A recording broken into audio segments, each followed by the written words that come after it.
I still remember the chaos that was in my head back then. Everything was just spinning and rearranging itself, as if in a camera obscura. White seemed black, and black seemed white. Lies seemed to be truth, and fantasy a duty.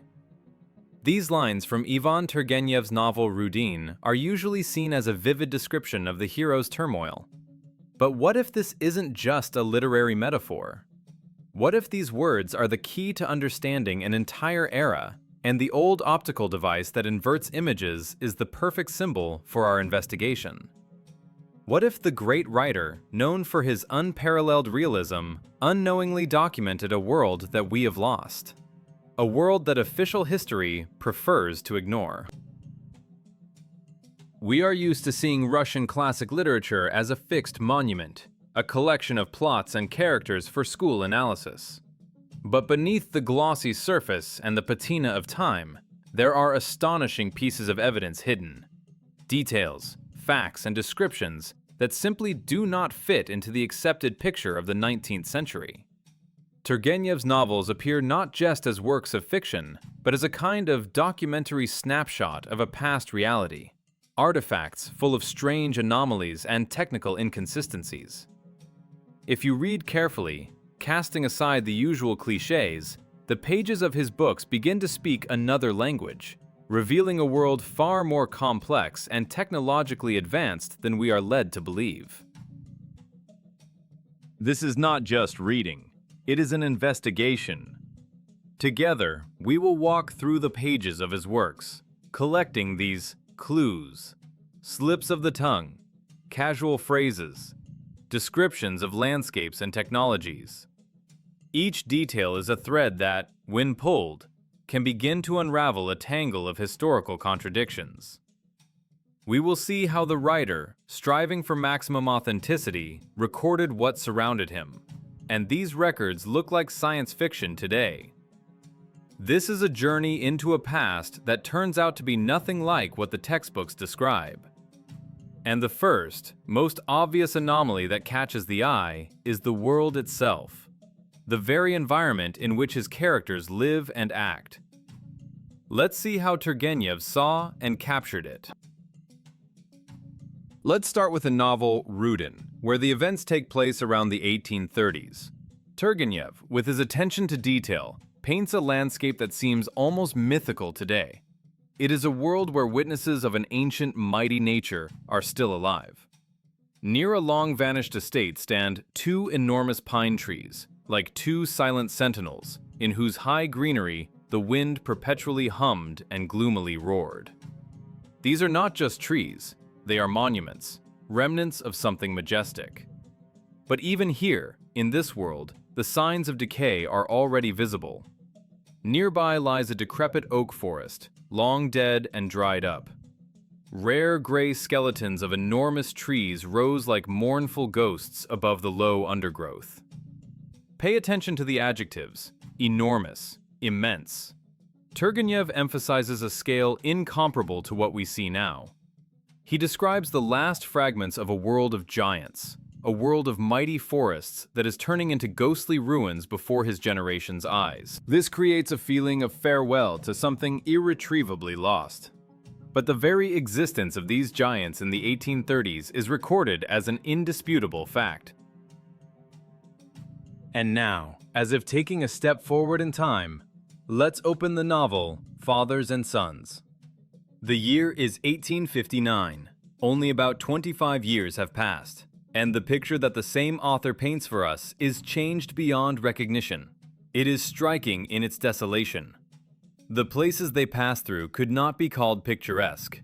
Fields, nothing but fields, stretched all the way to the horizon. Where are the ancient pines and giant oaks? They are gone. In their place is an endless, dreary space. Turgenev lists the features of this new world with merciless precision. Rivers with caved-in banks, tiny ponds with flimsy dams, little villages with low huts under dark roofs, often half dismantled. Everywhere there are signs not just of poverty, but of ruin and decay.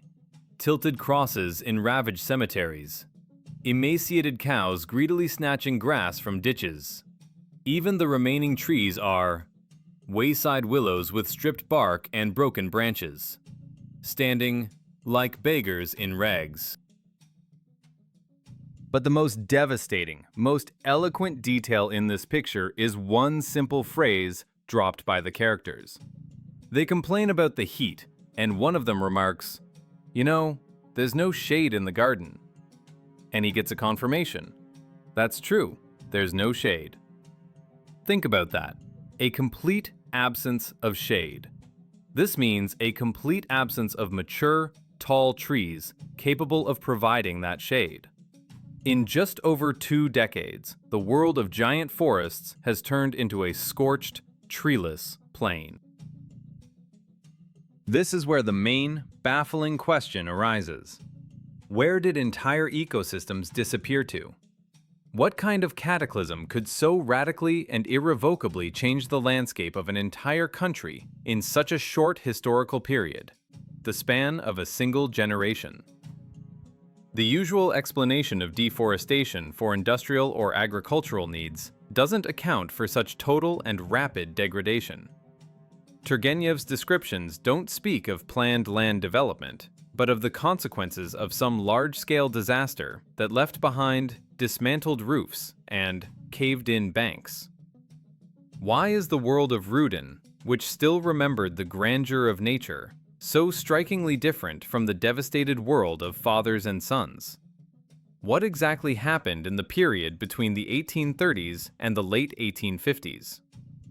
The answer to this mystery may lie not only in what disappeared from this world, but also in what continued to exist within it. Perhaps the technologies that surrounded Turgenev's characters were far more advanced than we have been led to believe, and it is they who hold the key to this mystery. Against the backdrop of this fading nature and devastated lands, the technological details scattered throughout Turgenev's novels seem all the more stunning. They paint a picture of industrial power that not only doesn't fit, but directly contradicts our ideas about the mid-19th century. Let's start with the final scene of Dmitri Rudin's life. The year is 1848, Paris, street battles. The hero appears on top of a barricade, on the dented body of an overturned omnibus. In this single word, dented, lies an entire technological revolution. The writer, known for his scrupulousness, does not choose words by chance. If the body were made of wood, as was proper for a carriage of that era, it would be broken, smashed, or splintered. Wood breaks, cracks, and splinters, but it does not get dented. The term dented describes the deformation of thin sheet metal. This is the language used to talk about modern car bodies that have sustained a dent. This means that the omnibus described by Turgenev had not a wooden frame covered with planks, but an all-metal body, or at least one covered with metal sheets, manufactured using stamping or rolling technology. And this, in turn, implies the existence of advanced metallurgy and machine building, capable of producing large sheets of metal and giving them a complex shape. A level that, we are assured, was only achieved many decades later. Let's travel from revolutionary Paris back to the Russian countryside, to the dusty roads described in the same novel, Rudin. In one of the dialogues, a seemingly insignificant everyday phrase is heard. "Well, brother, we've arrived. And you were so afraid the tire would come off the wheel." A tire. In a novel written in 1856, this word is used as something self-evident, as a name for a common and universally understood part of a road carriage. However, according to official history, the first pneumatic tire was patented by Robert Thomson in 1846, but his invention was completely forgotten. The tire was reborn only in 1888 thanks to John Dunlop. It turns out Turgenev is describing a mass-produced, widespread product 32 years before its official appearance. But it's not even about the dates. A tire that can come off is not just a piece of rubber. It is the pinnacle of an entire technological pyramid. First, it requires a developed chemical industry capable of producing high-quality rubber on an industrial scale. Second, it's practically impossible to fit such a tire onto a traditional wooden wheel with an iron rim. It won't hold. Therefore, we must be talking about a wheel with a special metal disc, with ribs or flanges to prevent the tire from slipping off. This implies precision casting or stamping and complex metalworking. Third, such a wheel must be light, strong, perfectly round, and removable, which suggests the use of ball bearings and threaded connections.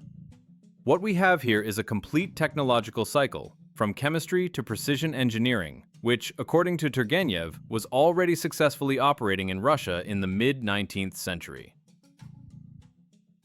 And these are not isolated examples. Mechanization, judging by his texts, had penetrated other spheres of life as well. In Rudin, the characters embark on an ambitious project to make a river navigable. The venture fails, but for what reason? Not for lack of technology. They admit, we couldn't handle the water without a machine, and we didn't have enough money for the machine. In other words, a dredging machine is not a marvel of technology, but a standard piece of equipment that could be bought or rented. It was only a matter of funding. In Fathers and Sons, there is mention of a threshing machine ordered from Moscow, which turned out to be unsuitable due to its heaviness. The adjective heavy is key. It directly points to the presence of its own power unit, most likely a steam engine, as it was the massive cast iron boiler and engine that gave early mechanisms such weight. This is no longer horse-drawn power, but a self-propelled agricultural machine. So, what do we see? Stamped bodies, mass production of rubber tires, accessible dredging machines, and steam-powered threshers. We are presented with a picture of a highly developed industrial civilization. And here lies the main paradox. If such technologies existed in the mid-19th century, why does official history attribute their appearance to a much later period? And the most disturbing question, why did this powerful industry not only fail to save the world from the environmental and social decline we saw in the landscapes of Fathers and Sons, but also seem to disappear along with it?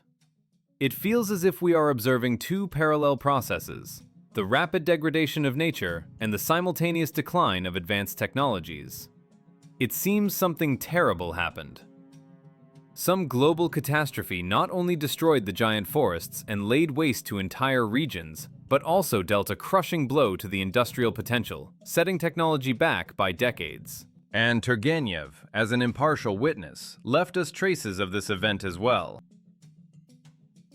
These technological breakthroughs, visible through the picture of general decline, only sharpen the main question. What was the cause of this catastrophe? And here, Turgenev, perhaps unwittingly, leaves us even more direct and frightening clues pointing to the nature of this event. These are details that are easy to miss on a quick read, but upon closer examination, they form a single, alarming picture. The traces of a global cataclysm are inscribed directly into the land, the water, and even the very air his characters breathed. The first, and perhaps most shocking clue, is found in the novel Fathers and Sons. Describing the arrangement of an estate, the author casually remarks, "He built a house, outbuildings, and a farm, planted a garden, dug a pond, and 2 wells. But the young trees did not take root well. Very little water collected in the pond, and the wells turned out to have a saline taste."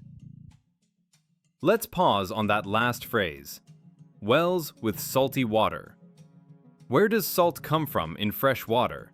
In wells fed by groundwater, hundreds and thousands of kilometers from the nearest sea. This is not just an insignificant domestic detail. It is a geological and chemical anomaly of colossal scale. Such a phenomenon cannot arise on its own. The only logical explanation for the total salinization of groundwater over vast continental territories is the arrival of a large mass of seawater. A gigantic wave, a mega tsunami, or simply put, a flood, that swept across the plains, saturating the earth with salt many feet deep. The water eventually receded, but the salt remained, poisoning the soil and drinking water sources for decades, if not centuries. This everyday complaint about the saline taste of water may be the most direct and irrefutable physical evidence of the catastrophe that Turgenev recorded for us. And this hypothesis of a salt flood casts a sinister light on those same devastated landscapes we have already seen. Let's recall the description of the Smolensk province from another work.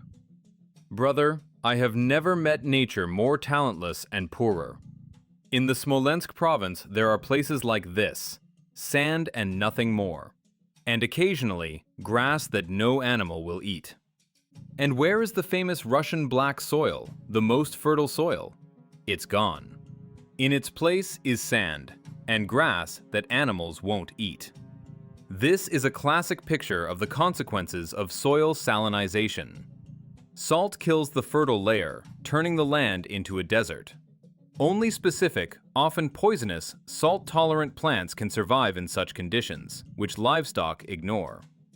Now the ravaged villages, dismantled roofs, and caved-in banks from fathers and sons take on a terrible meaning.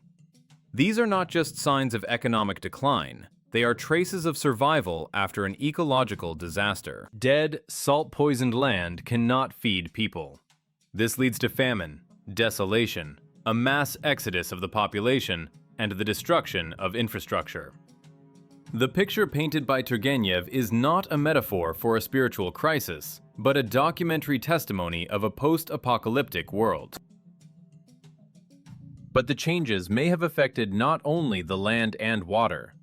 There is reason to believe that the air itself, the planet's atmosphere, also changed. In the novel On the Eve, we encounter a strange, almost poetic fragment. The hero looks at two young, mighty pine trees and thinks, "During the day, the pines are bluish, but how magnificently green they are in the evening." Why would trees appear bluish? From a physics perspective, this is the effect of light scattering. The denser the optical medium, the more the shortwave, blue part of the spectrum is scattered within it. This is why the sky appears blue to us. If we assume that the atmosphere in the mid-19th century was significantly denser than it is now, then distant objects, especially dark ones like coniferous trees, could indeed acquire a bluish tint. And in the evening, when the sun's rays pass through the atmosphere at a different angle, this effect could weaken, returning the trees to their true green color. Perhaps that same catastrophe led to a change in the density or composition of the atmosphere, making it more transparent. And Turgenev recorded this transitional moment, when people still remembered what the world used to be like. Another detail supports the hypothesis of global climate change. The same novel describes a man wearing a thick baize coat in Venice in April. April in Venice is a mild, warm spring. A thick coat made of baize, a warm, fleecy fabric, is completely inappropriate in such conditions, unless the climate in those years was significantly colder and harsher than it is now. So, we see traces of a possible flood, changes in climate, and even in the composition of the atmosphere. The picture that emerges is truly immense. But how could such a global event affect people, their collective memory, and their self-awareness? A catastrophe of this magnitude could not have passed without a trace. It must have left the deepest scar on the psychology of entire nations. And Turgenev, as a brilliant psychologist, captures not only the physical changes in the surrounding world, he also picks up on these phantom pains in the consciousness of his contemporaries. Strange references to who they used to be, fragments of knowledge on the verge of being completely lost, and the feeling of living on the ruins of something great. Against the backdrop of these immense physical changes, dying forests, poisoned land, and perhaps even a changed atmosphere, the human consciousness tries to find a new footing. The past becomes blurred, and the future uncertain. But even in this chaos, shoots of old memory emerge, fragments of knowledge and ideas that seem strange and out of place to us today. Turgenev, with his phenomenal sensitivity to the language and worldview of his contemporaries, recorded these cultural phantom pains, allowing us to glimpse into the minds of people who had lived through the breaking of an era. One of the most striking examples is self-identification. In the novel On the Eve, the hero, reflecting on the ancient Greeks, contrasts himself and his compatriots with them. But we are not Greeks, O nymph. We are thick-skinned Scythians. Today, this phrase sounds like a poetic flourish, a literary image. But for a person in the 19th century, it was something more. It was a direct statement of origin. At that time, Russian people still remembered and considered themselves direct descendants of the Scythians, a great and mysterious people who once dominated the vast expanses of Eurasia. This was not an exotic theory for a narrow circle of historians. It was a living, organic sense of belonging to an ancient, mighty civilization. This feeling of roots going back millennia starkly contrasts with the later historical paradigm, which essentially truncated Russian history, starting its countdown from much more recent times. Turgenev's phrase captures a moment when this deep memory of ancestors was still alive, still part of the national consciousness, but was soon destined to fade and be forgotten. Just as the memory of ancestors was disappearing, so too were entire fundamental concepts vanishing from scientific use. In Fathers and Sons, there is the famous dispute between the nihilist Bazarov and Pavel Petrovich. In the heat of the argument, Bazarov exclaims that man is capable of understanding everything, both how the ether quivers and what happens on the sun. For the modern reader, the quivering ether is something archaic, almost mystical. But in Turgenev's time, world physics stood on entirely different foundations. The luminiferous ether, a hypothetical all-pervading medium filling all of space and serving as the carrier of light and electromagnetic waves, was not just one of many theories. It was the cornerstone, the fundamental concept of the entire scientific worldview. The greatest minds of the era, Faraday, Maxwell, Hertz, built their theories upon it. For Bazarov, a man of advanced scientific views, the reality of the ether was as obvious as the reality of the sun. However, in the early 20th century, after the creation of the theory of relativity, the concept of the ether was declared superfluous and completely erased from all textbooks. Science went down a different path. Turgenev recorded for us the exact moment when this knowledge was still universally accepted and unshakable. His hero speaks of the quivering ether as a self-evident truth, unaware that in just a few decades the very idea would be declared pseudoscientific. But perhaps the strangest anomalies concern the very sense of time, of historical distance. In the novel Home of the Gentry, written in 1859, one of the heroines, recalling her ancestors, says with pride, "3 of the Pestovs, it is listed, are in the Synodic of Ivan the Terrible." The key phrase here is, "it is listed." The verb is in the present tense.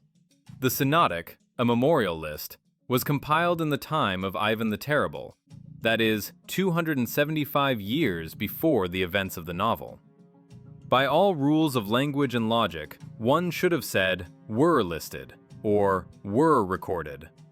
But the heroine speaks as if this document is not a dusty archival volume, but something current, still in effect right now. This creates a strange sense of time compression, as if events from almost 3 centuries ago are perceived as something much closer. We observe this same effect in another example. In Fathers and Sons, one of the characters, wanting to praise a doctor, says to a simple peasant woman, "The Emperor of the French, Napoleon himself, does not have a better doctor." The novel's action, we recall, takes place in 1859. It has been 47 years since the end of the Patriotic War of 1812. The reference is obviously to Napoleon I, as the peasant woman would hardly have known Napoleon III. Imagine the absurdity of a similar phrase spoken, for example, in 1992. Hitler himself didn't have such a good doctor. It sounds ridiculous and bizarre.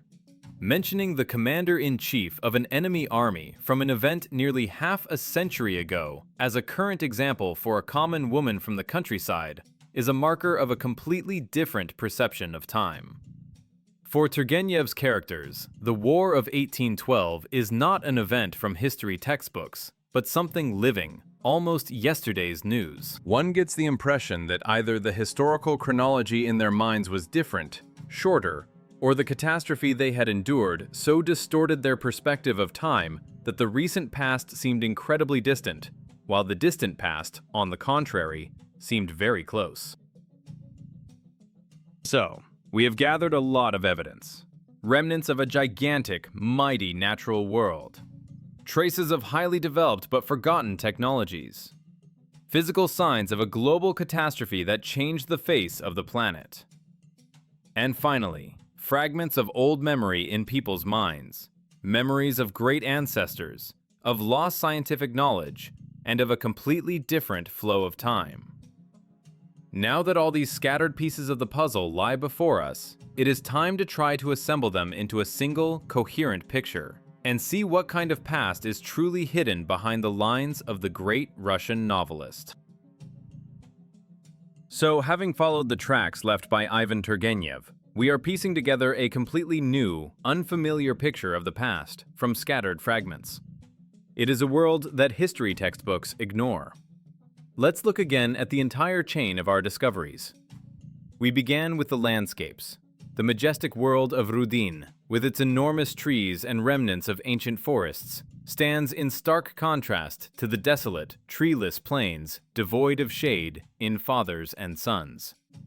This rapid ecological collapse occurred within a single generation. Against this backdrop of natural degradation, we found traces of a surprisingly developed industry: stamped metal bodies of omnibuses, mass production of rubber tires and complex wheel rims, and accessible steam-powered threshers and dredging machines. These technologies are decades ahead of their official time. Then we found direct physical evidence of a possible catastrophe. Inexplicable wells with saline water indicating the incursion of seawater deep into the continent, and dead, salinized lands where fertile black soil once was. Add to this the strange optical effects and climatic anomalies hinting at a different density and composition of the atmosphere.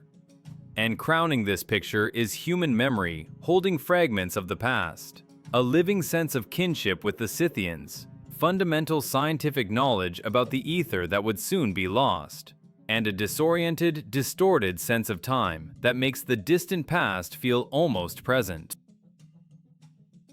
When all these elements come together, a coherent and simultaneously frightening hypothesis emerges.